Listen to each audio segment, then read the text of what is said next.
Pak Ismawati memahami prinsip ekonomi dan memanfaatkan peluang ekonomi. Prinsip dan peluang ya. Pak Gerald memberikan masukan kepada perusahaan agar dapat memberikan keputusan yang tepat. Oke, keputusan sumber daya yang mendapatkan profit setinggi mungkin. Oke. Mbak Nita membantu manusia untuk mempelajari perilaku ekonomi lebih baik. Pak Made Yuda untuk melakukan analisis atas perkembangan ekonomi dan bisnis global, mengelola dampak pada perusahaan. Pak Rizal untuk perencanaan bisnis ke depannya dan penentuan harga. Mbak Naomi dapat memprediksi atau memperkirakan apa yang akan dilakukan atau tindakan yang akan dilakukan untuk konsumen ke depannya sebagai dasar membuat perencanaan bisnis, menentukan harga, kebijakan pemasaran, kebijakan sumber daya manusia, bahkan untuk membuat kebijakan dalam rangka meningkatkan kesejahteraan. Pak Victor, tujuan mempelajari mengatasi kelangkaan untuk mencapai tujuan tertentu. Terus Pak Faisal untuk para pelaku bisnis agar dapat melakukan perencanaan yang lebih baik. Ini Hengyanti ini Bapak atau Ibu ya? Ibu, Ibu. Bu. Ibu ya. Ibu. Sorry, kameranya belum nyala. Ibu. Gantinya sih, eh oke. Mbak Hengyanti memenuhi segala kebutuhan dengan memanfaatkan sumber daya yang tersedia. Pak Hendrik agar dapat membantu mengatasi permasalahan ekonomi karena kebutuhan tidak terbatas, namun sumber daya terbatas. Oke. Pak Septiawan menambah wawasan yang lebih baik tentang bagaimana perekonomian bekerja serta pro kontra berbagai pendekatan ekonomi. Pak Rusli agar seseorang memahami perilaku ekonomi dengan memanfaatkan sumber daya yang tersedia serta mengambil kebijakan untuk melakukan perencanaan, pengelolaan, dan pencapaian tujuan yang ditetapkan dengan memanfaatkan dan memaksimalkan sumber daya yang terbatas. Pak Yudit, tujuannya untuk mengalokasikan sumber daya yang terbatas untuk memenuhi kebutuhan dan keinginan terbatas. Ini sudah semua ya? Sudah semua apa belum? Oke, jadi ada 6 kata kunci tadi ya. 6 kata kunci yang harus diingat-ingat ya. Tujuan kita mempelajari ilmu ekonomi itu pertama adalah tentu adalah pengambilan keputusan. Yang kedua, dan mampu memprediksi. Jadi ada memprediksi, mengambil keputusan untuk memprediksi, lalu tentang perilaku manusia terhadap pilihan. Jadi ada pilihan-pilihan. Jadi selalu ada pilihan dalam ilmu ekonomi. Kemudian sumber dayanya tadi sudah dijawab oleh teman-teman, adalah sumber daya yang terbatas. Ya. Kemudian untuk apa? Kesejahteraan material. Jadi ada 6 kata kuncinya. Yang pertama adalah pengambilan keputusan, pilihan. Jadi ada beberapa pilihan. Kemudian yang ketiga perilaku manusianya. Terus selanjutnya adalah kemampuan kita memprediksi. Jadi itu ekonomi itu adalah harus dibarengi dengan kemampuan memprediksi. Misalnya kayak kita memprediksi barang ataupun jasa berapa kuantitas, berapa harganya itu harus mampu diprediksi. Kemudian pilihan-pilihan tadi karena selalu diperhadapkan dengan sumber daya yang terbatas. Karena nggak mungkin sumber dayanya itu berlimpah. Sebagai contoh yang sudah dijelaskan minggu lalu bahwa orang sekaya apapun, dia pasti diperhadapkan pada sumber daya yang terbatas. Nah, untuk kebutuhan dalam rangka kesejahteraan material, jadi 6 kata kunci manfaat kita mempelajari ilmu ekonomi. Nah, kita belajar tentang hari ini. Ini saya off video ya, karena ini teman-teman kalau saya on videonya ini eh, dia akan mental, biasanya mental keluar. Karena rupanya wifi-nya enggak ini nih, wifi-nya kurang Oh, Mbak. bersahabat. Jadi, tapi teman-teman boleh di onin videonya ya, biar kita tahu yang sedang online siapa. Ya, kecuali yang sedang di jalan ya.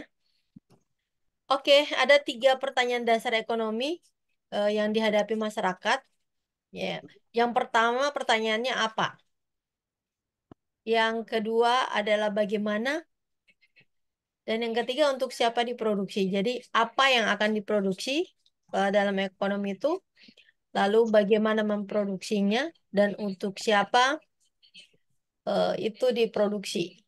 Ya, diproduksi baik barang maupun jasa. Lalu ada dua landasan utama perilaku manusia, cara berpikir ekonomi. Yang pertama adalah biaya peluang dan analisis marginal. Ya. Jadi untuk pertemuan kedua ini kita akan melihat bagaimana sih biaya peluang, kemudian melihat analisis marginalnya.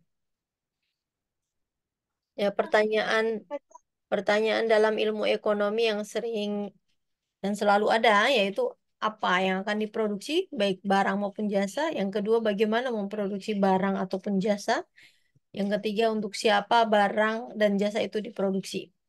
Nah, kalau kita misalkan, menurut Anda ini pada saat tingkat pengangguran tinggi akan lebih mudah bagi dunia usaha untuk mempekerjakan staf. Jadi kalau lihat menafsirkan model ekonomi formal yaitu garis kemungkinan produksi. Jadi garis yang dimungkinkan ya berproduksi baik barang maupun jasa.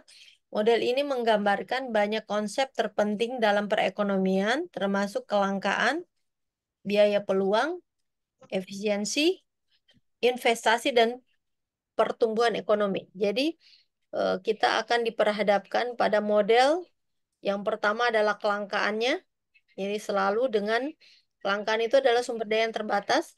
Yang kemudian yang kedua adalah biaya peluang. Lalu yang ketiga adalah efisiensi. Kemudian investasi dan juga pertumbuhan ekonomi. Keempat adalah pertumbuhan ekonomi. Nah, pertanyaannya, apakah mengurangi jumlah pekerja asing yang mendapatkan visa yang memungkinkan bekerja di Australia merupakan hal yang baik? Itu adalah salah satu contoh tentang eh, jumlah ya, jumlah. Jadi efisiensi dan juga pertumbuhan ekonomi.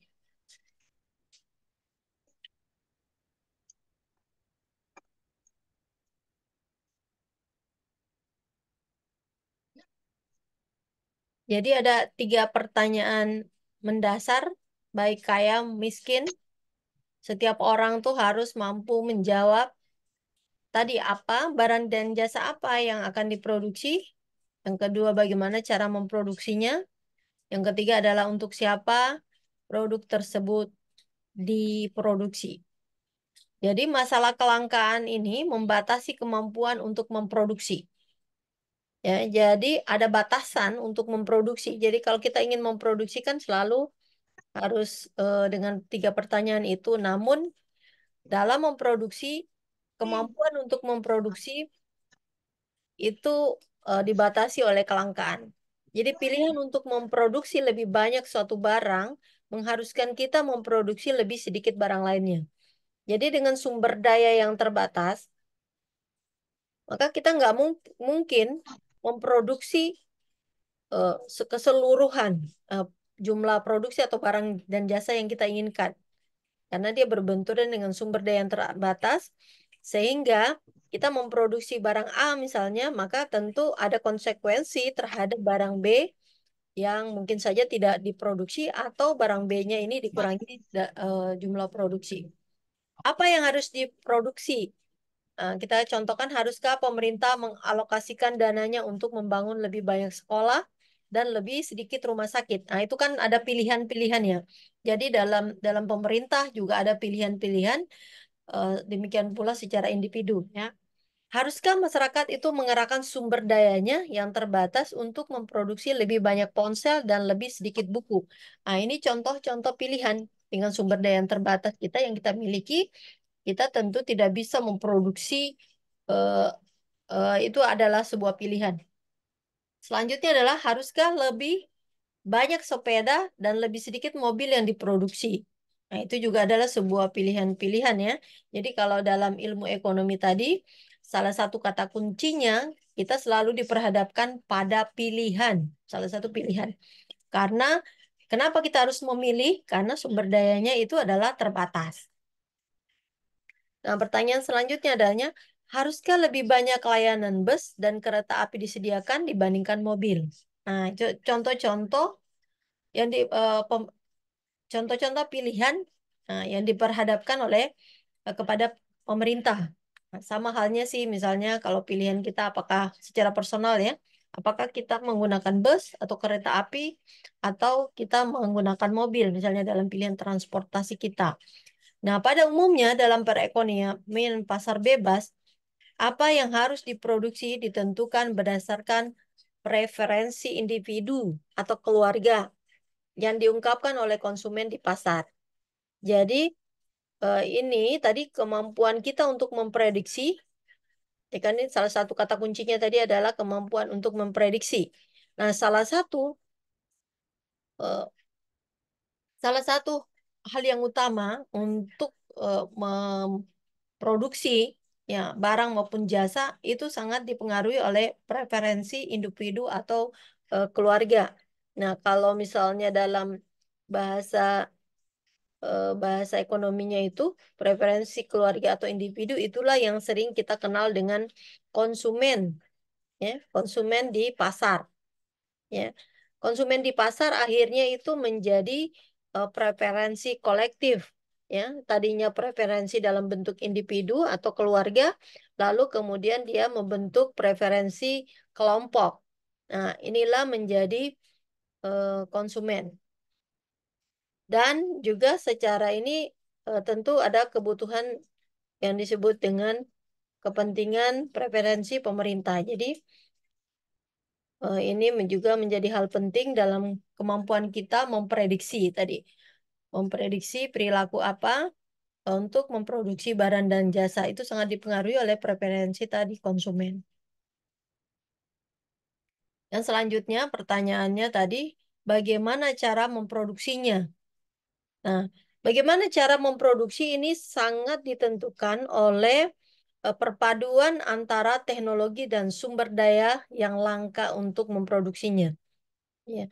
Jadi kalau bagaimana, pertanyaan selanjutnya adalah bagaimana cara memproduksi, itu sangat tergantung, ya, produksi itu baik barang maupun jasa tergantung dari teknologi dan juga sumber daya tadi yang sifatnya langka tadi. Apa, bagaimana, dan untuk siapa, itu merupakan pertanyaan fundamental. Pertanyaan mengenai komposisi output suatu negara, cara bagaimana output itu tersebut dihasilkan, dan bagaimana manfaat dari output tersebut didistribusikan kepada warga negara. Jadi komposisi outputnya seperti apa,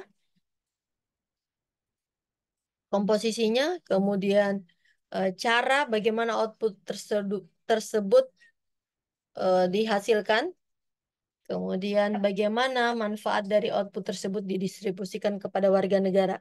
Karena kalau dalam konsep ilmu ekonomi ini adalah kemampuan memprediksi termasuk bagaimana mensejahterakan.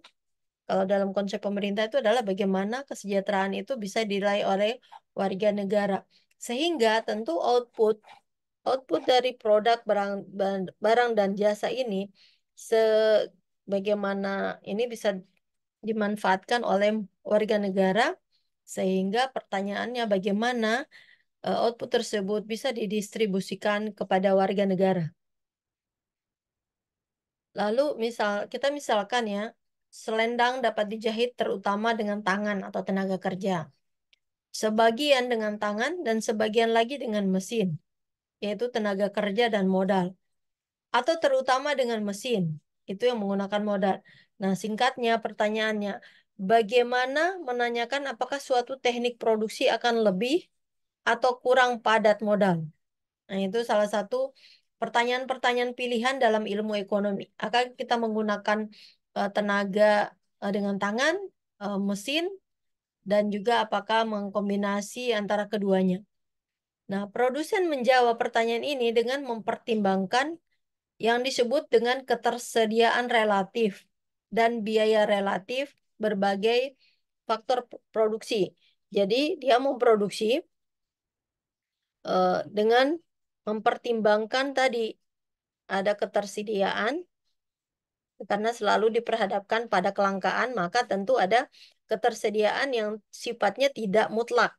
Makanya disebut dengan ketersediaan relatif. Lalu yang kedua adalah biaya relatif. Berbagai faktor produksi yang tersedia. Nah, jika pasokan tenaga kerja berlimpah dan murah, perusahaan itu akan cenderung memilih metode yang lebih padat karya atau kurang padat modal. Nah, pendidikan dan pelatihan ini juga memainkan peranan penting dalam menjawab pertanyaan bagaimana. Jadi, untuk menjawab pertanyaan bagaimana itu sangat ditentukan juga pada pendidikan dan pelatihan. Salah satu yang mempengaruhi ya. Pendidikan itu meningkatkan kemampuan pekerja untuk melakukan pekerjaannya. Nah, kualitas dan kuantitas pendidikan dan pelatihan tentu berbeda-beda di setiap negara. Dan hal ini merupakan salah satu alasan mengapa perekonomian itu mempunyai kapasitas yang berbeda-beda dalam menerapkan sumber daya dan teknologi untuk menjawab pertanyaan bagaimana caranya. Nah, misalnya ya, meskipun banyak negara Asia yang masih bisa mengejar ketinggalan dari Amerika Serikat, Australia, yang merupakan negara pengguna teknologi canggih terbesar di dunia. Negara-negara Asia ini juga mempunyai reputasi yang patut ditiru dalam hal manufaktur berbiaya rendah. Terlepas dari apakah yang sedang berkembang adalah teknologi maju atau manufaktur berbiaya rendah, diperlukan perpaduan yang tepat antara modal, tenaga kerja terampil dan tidak terampil. Ya, jadi ini menjawab pertanyaan bagaimana. Selanjutnya adalah untuk siapa diproduksi. Ya, jadi dalam perekonomian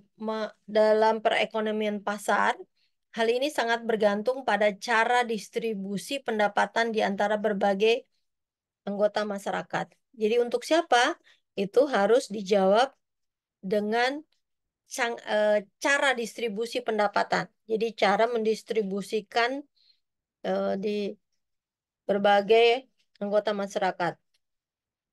Lalu dalam perjalanan pertumbuhan ekonomi suatu negara, ini akan menikmati standar hidup yang lebih tinggi.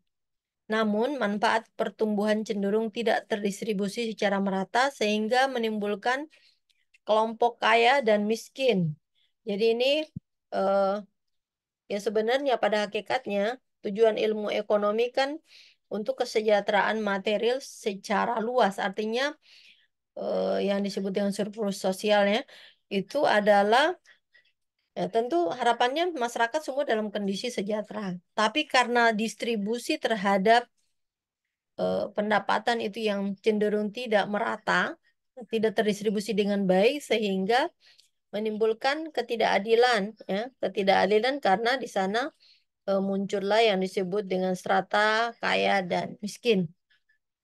Nah, dari seluruh masyarakat yang berkeinginan untuk mengkonsumsi barang dan jasa yang dihasilkan, siapa sebenarnya yang menerimanya? Jadi, untuk siapa sebenarnya produksi barang dan jasa yang dihasilkan?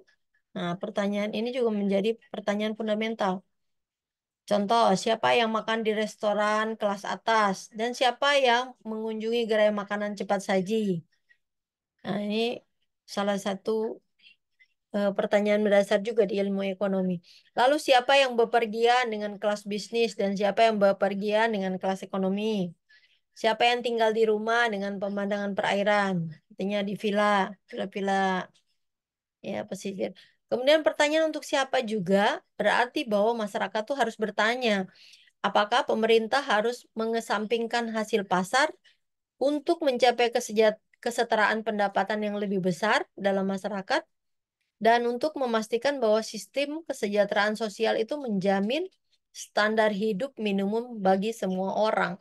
Jadi pertanyaan bagi para ekonom itu sebenarnya apakah masyarakat khususnya ya sistem jaminan kesejahteraan sosial yang ada itu sudah menjamin standar hidup minimum bagi semua orang.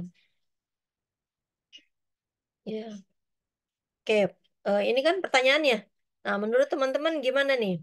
Apakah sistem jaminan jaminan kesejahteraan sosial lah yang ada di Indonesia ini sudah benar-benar sesuai dengan standar hidup minimum bagi semua orang? Monggo dijawab. Jadi chat ya. Apakah sudah sesuai apa memang masih di bawah standar?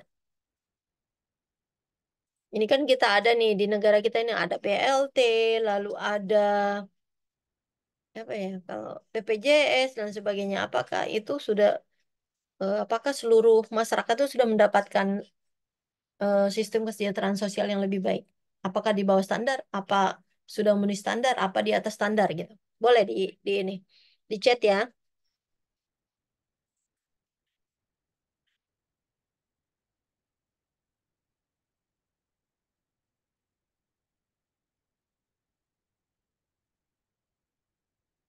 Oke, ini Pak Setiawan baru jawab ya.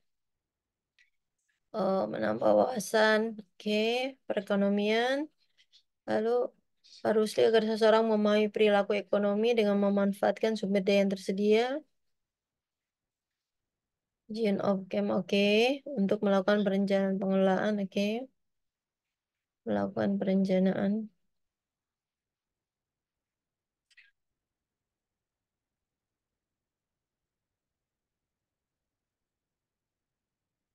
Oke, Pak Gerald. Belum Bu, sistem kesejahteraan sosial yang diberikan pemerintah Indonesia cenderung Jawa sentris. Oke, berarti ini ada ketidakadilan ya. Maksudnya hanya Jawa minded aja ya. Oke. Betul, Bu. Oke, oke. Pucuk 3.000 cuma untuk Pulau Jawa. Oke, siap. Pak Andi secara standar sudah terpenuhi, Bu. Oke, tapi ada juga yang bilang udah sesuai standar. Oke. Ini Vita, Mbak Vita ya, Mbak ya. Belum memenuhi standar, belum merata. Oke. Lalu Pak Frederick tentu tidak, Bu, terutama di daerah luar ibu kota dan luar Pulau Jawa. Oke. Oke, ini dari segi geografis ya masih terjadi ketidakadilan. Mbak Betul, Bu. Ismawati Indomie masih goreng di mahal, bawah. Bu, di luar kota. Hmm? Ibu, Indomie goreng mahal, Bu, di luar Pulau Jawa, Bu. Oh ya. Betul. Oh, siap. Mbak Ismawati masih di bawah standar. Coverage BPJS masih terbatas. Oke. Eh, Pak Rizal belum masih di bawah standar dan belum merata. Oke. Pak Faisal, sistem di Indonesia sudah lebih baik, namun apabila pertanyaan sudah tepat sasaran, sudah merata atau belum seperti banyak yang belum tepat sasaran, namun proses lebih baik sudah terlihat. Oke. Pak Dani masih di bawah standar, terutama di luar Jawa. Oke. Mbak Vivi belum merata dan banyak praktek orang dalam, ordal ya. Mbak Vivi. Mbak Nita di bawah standar, Bu, belum memenuhi khususnya di luar Jakarta. Oke.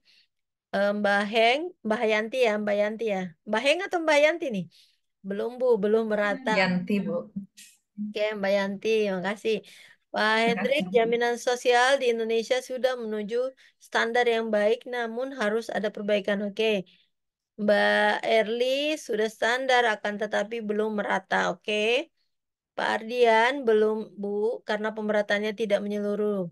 Mbak Rika, untuk saat ini kesejahteraan sosial masih belum merata, namun sebagian sudah memenuhi standar hidup sebagian orang. Oke, sebagian-sebagian aja ya. Pak Rusli belum merata keseluruhan masyarakat yang menerima kesejahteraan masih terpusat dalam satu kota dan terbatas. Oke, Mbak Naomi belum merata dan belum memenuhi standar di beberapa daerah. Pak Yudit belum merata Bu karena masih banyak korupsi. Oke, gue. Oh ini ngeri korupsinya nih. Mbak Nurul belum Bu, angka kemiskinan di Indonesia masih tinggi dibandingkan dengan negara lain. Oke, siap. Ya intinya sebagian besar menyatakan ternyata belum memenuhi standar hidup minimum bagi semua orang ya. Nah, ini PR kita bersama ya sebagai para ekonom. Ya, jadi kesimpulannya tiga pertanyaan yang harus dijawab untuk perekonomian itu adalah apa yang harus diproduksi baik itu barang dan jasa, Kemudian bagaimana memproduksinya sangat ditentukan oleh teknologi dan sumber daya yang tersedia.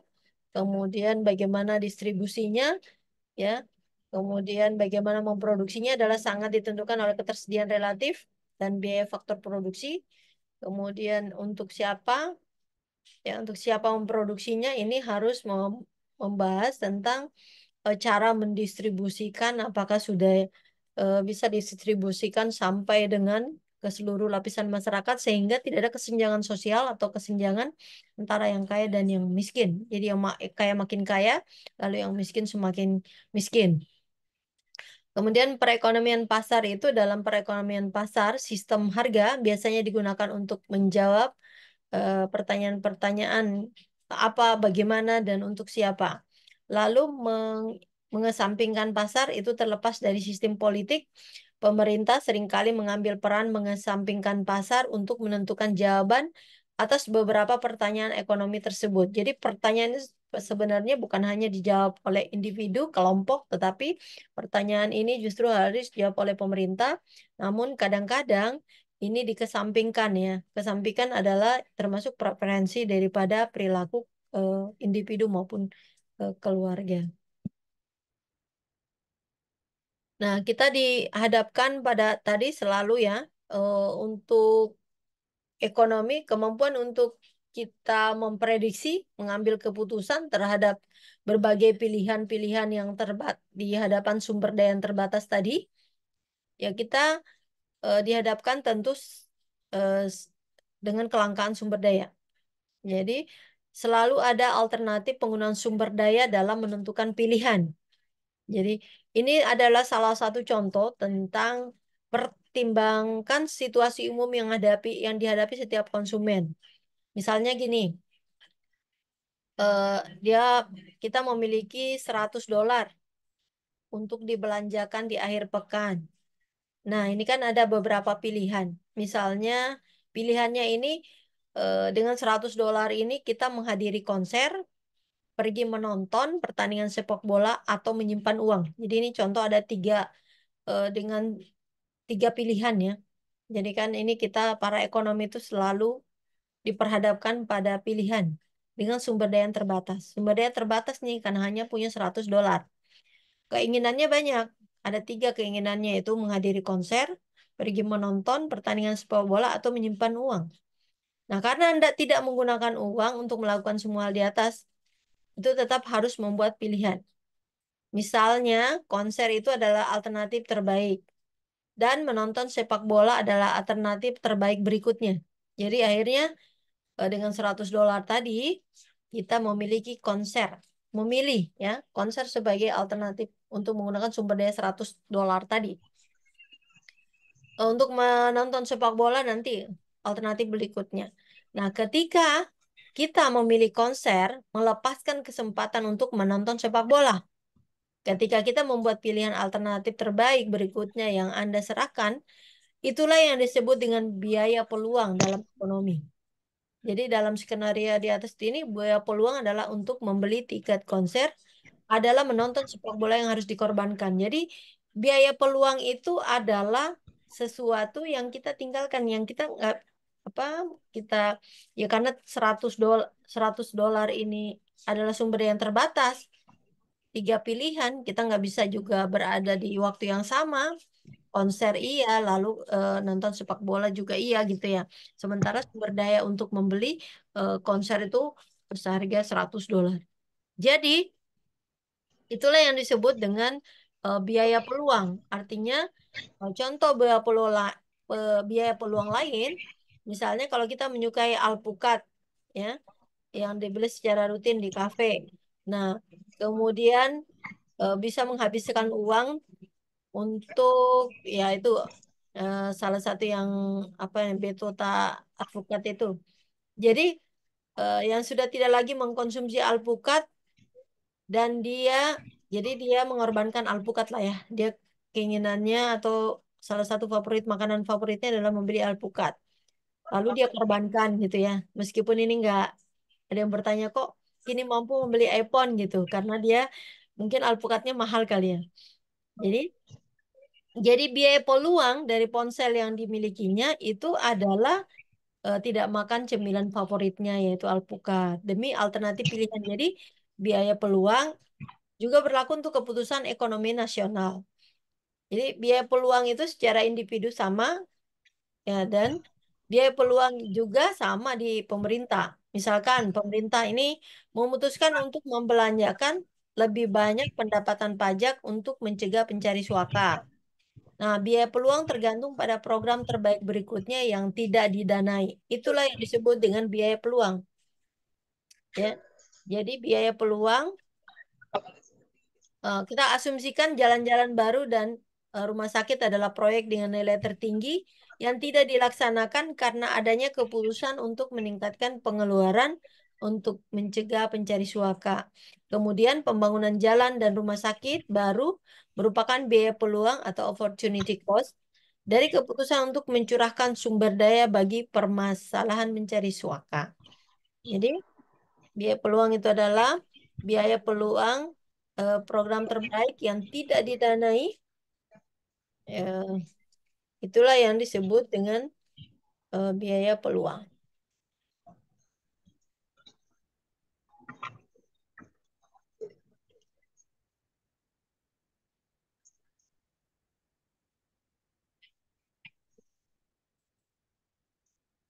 Nah, biaya itu tidak sama dengan harga pembelian. Jika kita bertanya kepada orang awam apa yang dimaksud dengan istilah biaya, biasanya tanggapan yang umum adalah mengatakan bahwa harga pembelian adalah biayanya. Nah, konsep biaya peluang itu dapat diterapkan untuk memahami banyak perilaku manusia. Nah, ini ada pertimbangkan pendidikan tinggi misalnya di Australia. Jika masuk universitas pada awal tahun 1980-an, Anda tidak membayar biaya kuliah, biayanya nol. Apakah berarti biaya kuliahnya nol? Nah, ini pikirkan tentang alternatif kita menggunakan waktu yang dihabiskan di universitas. Jika mendapatkan penghasilan adalah alternatif terbaik untuk Anda untuk belajar, maka biaya pendidikan di universitas adalah pendapatan yang Anda korbankan. Meskipun biaya kuliahnya nol, biaya pendidikan di universitas tidaklah nol. Pendidikan universitas gratis sebenarnya tidak gratis. Jadi, Lu kan calon kabut ya. ketika kita memilih misalnya kuliah di universitas selama 5 tahun, berarti kita mengorbankan waktu kita untuk kerja untuk mendapatkan pendapatan. Jadi sebenarnya biaya pendidikan meskipun itu dia di universitas itu tidak nol, tetapi sesungguhnya itu sebenarnya tidak gratis-gratis amat. Artinya ada biaya yang kita korbankan atau program terbaik yang akhirnya tidak eh, kita tidak dapatkan gitu ya. Jadi pada pertengahan tahun 2020 akibat resesi yang disebabkan oleh pandemi, tingkat pengangguran meningkat hingga 10%. Namun selama periode ini dilaporkan bahwa dunia usaha kesulitan mendapatkan staff. Mengapa? Nah, untuk mencegah kemerosotan ekonomi menjadi lebih buruk, pemerintah melipat gandakan pembayaran pencari kerja yaitu tunjangan pengangguran. Nah, biaya peluang untuk bekerja atau hilangnya tunjangan pengangguran dan waktu luang sangat tinggi dan tetap menganggur adalah pilihan terbaik bagi banyak pengangguran. Ya. Jadi biaya peluang adalah sesuatu yang memang dikorbankan ya. Jadi kelangkaan pilihan dan biaya peluang. Jadi salah satu tema pemersatu adalah waktu adalah sumber daya yang langka. Jadi ini kelangkaan termasuk waktu ya. Kalau misalnya kita eh,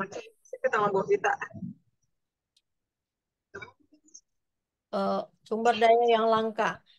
Jadi kalau misalnya kita contohkan tadi universitas ya, kita bekerja sekolah ya itu ada sesuatu yang kita korbankan.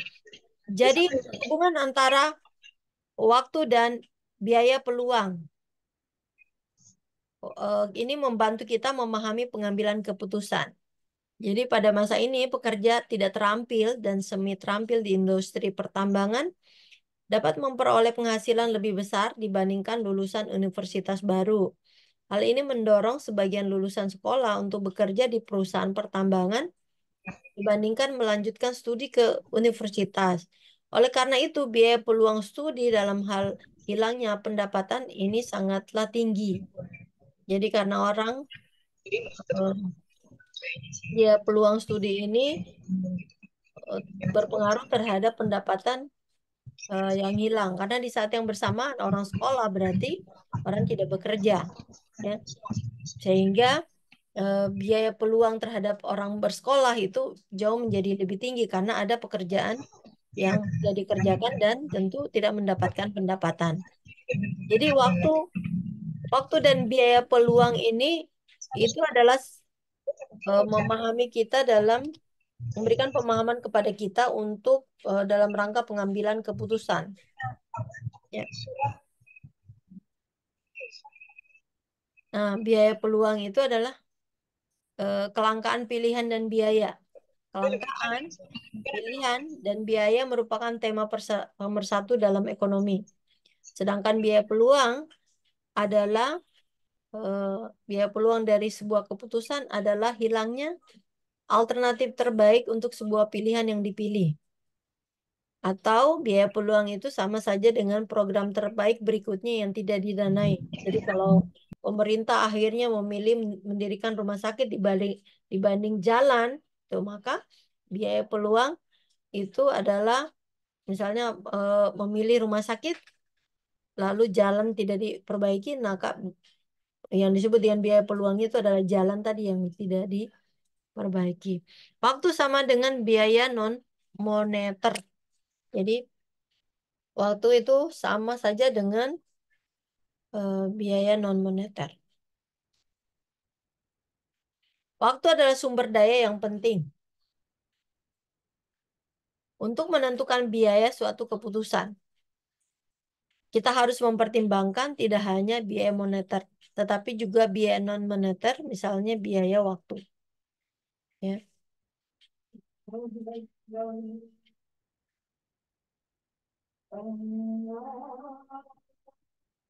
Ini teman-teman di sini karena ajan kita stop dulu ya. Ya, Ibu. Bu. Ya, Bu. Oke, Bu.